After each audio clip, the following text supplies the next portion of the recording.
গাজীপুরে ১৩ বছর বয়সী একজন মাদ্রাসা পড়ুয়া ছাত্রীকে তুলে নিয়ে গিয়ে ৩ দিন আটকে রেখে তাকে ধর্ষণ করেছে একজন হিন্দু যুবক। এই বিষয়টি নিয়ে গাজীপুর তো বটেই, পুরো বাংলাদেশে তোলপাড় চলছে। কিছুদিন আগে জয়কুমার দাস নামের একজন হিন্দু যুবক আশামণি নামে ১৩ বছর বয়সী একজন মাদ্রাসা পড়ুয়া ছাত্রীকে তুলে নিয়ে গিয়ে প্রায় ২ থেকে ৩ দিন আটকে রাখে এবং তার সাথে শারীরিক সম্পর্ক করে। গত কয়েকদিন ধরে এরকমই কিছু তথ্য ছড়িয়ে পড়ে সোশ্যাল মিডিয়ায়। হাজার হাজার সাধারণ মানুষ রাস্তায় নেমে আসে এর প্রতিবাদে। সোশ্যাল মিডিয়ায় হাজার হাজার ভিডিও পোস্ট হচ্ছে এর প্রতিবাদে। এখন প্রশ্ন হলো, আসলেই কি আশামণিকে ওই হিন্দু যুবক ধর্ষণ করেছিলেন? ওই হিন্দু যুবক আশামণিকে উঠিয়ে নিয়ে গেছিলেন, নাকি তাদের মধ্যে প্রেমের সম্পর্ক ছিল? আমরা গত ৩-৪ দিন থেকে সোশ্যাল মিডিয়ায় দেখতে পাচ্ছি যে সবাই এটাই দাবি করছেন যে আশামণিকে উঠিয়ে নিয়ে গেছিল এবং তাকে জোরপূর্বক সেখানে আটকে রেখে তার সাথে শারীরিক সম্পর্ক করা হয়েছে এবং সেখানে ওই হিন্দু যুবক একা ছিলেন না, আরও লোক ছিলেন। যখন এই ঘটনাটি নিয়ে প্রচুর পরিমাণে আলোচনা সমালোচনা হচ্ছে, মানুষ রাস্তায় নেমে এসে মিছিল করছে, দাবি তুলছে যে এই ছেলেকে দ্রুত গ্রেপ্তার করা হোক এবং এর বিচার করা হোক। এরপরেই আমরা সোশ্যাল মিডিয়ার কল্যাণে দেখতে পাচ্ছি যে এই যুবক গ্রেপ্তার হয়েছেন, পুলিশ তাকে গ্রেপ্তার করেছেন। এই পুরো ঘটনাটি নিয়ে পুলিশ একটি বিবৃতি দিয়েছে, সেটা দেখে আকাশ থেকে মাটিতে পড়ার মতো অবস্থা। পুলিশ বলছেন, গাজীপুর জেলার কালিয়াকৈর থানায় ১৩ বছর বয়সী ওই মেয়ের সঙ্গে একই এলাকার জয়কুমার দাসের প্রেমের সম্পর্ক ছিল। মানে পুলিশ বলছে ওই ১৩ বছর বয়সী যে আশামণি, তার সাথে ওই জয়কুমার দাসের প্রেমের সম্পর্ক ছিল। মেয়েটি ইতিপূর্বে ২ বার জয়কুমার দাসের সাথে পালিয়ে যায় এবং পরবর্তীতে স্বেচ্ছায় ফিরে আসে। মানে মেয়েটির সাথে জয়কুমার দাসের প্রেমের সম্পর্ক ছিল এবং এর আগে আরও ২ বার ওই জয়কুমার দাসের সাথে এই মেয়েটি পালিয়ে গিয়েছিল এবং পরবর্তীতে আবার স্বেচ্ছায় ফিরে এসেছিল। গত ২০ আগস্ট মেয়েটি পুনরায় ওই যুবকের সাথে পালিয়ে যায় এবং ২ দিন পর বাসায় ফিরে আসে। মানে গত মাসের ২০ তারিখে এই মেয়েটি জয়কুমার দাসের সাথে আবার পালিয়ে যায় এবং ২ দিন পরে আবার ফিরে আসে। এটা গত মাসের ঘটনা। কিন্তু এই মেয়ের মা অক্টোবরের ১৫ তারিখ পুলিশের কাছে একটি কমপ্লেন জানায় যে তার মেয়ের সাথে এই ধরনের ঘটনা ঘটেছে।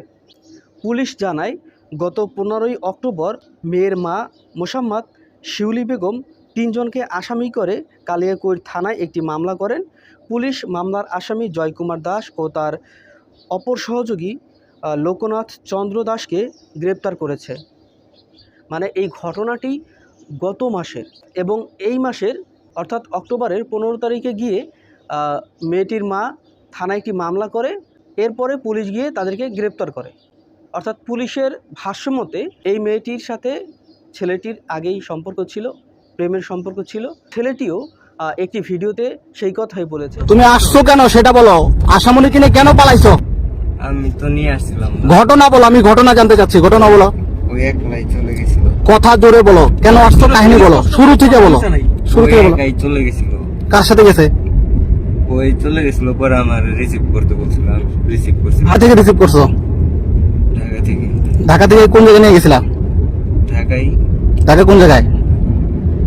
তুই জোরে কথা বলো, দূরে কি করছো তুমি ওর সাথে? ওই আমার লাভ করতো। হ্যাঁ, তারপর এই কাহিনী লাভ করা, তারপর তো ও ঢাকা গেল কিভাবে? ওই আমার আপনার ওই নিয়ে যেতে বলছে, আমি যাই নাই বিদায় কারণ তো একা চলে গেছি। যখন আমার রিসিভ করে নিয়ে যাও তাহলে সুসাইড করবো, তাই বাধ্য হয়ে আমি তারা রিসিভ। তো ছেলের বক্তব্য শুনে নিলাম।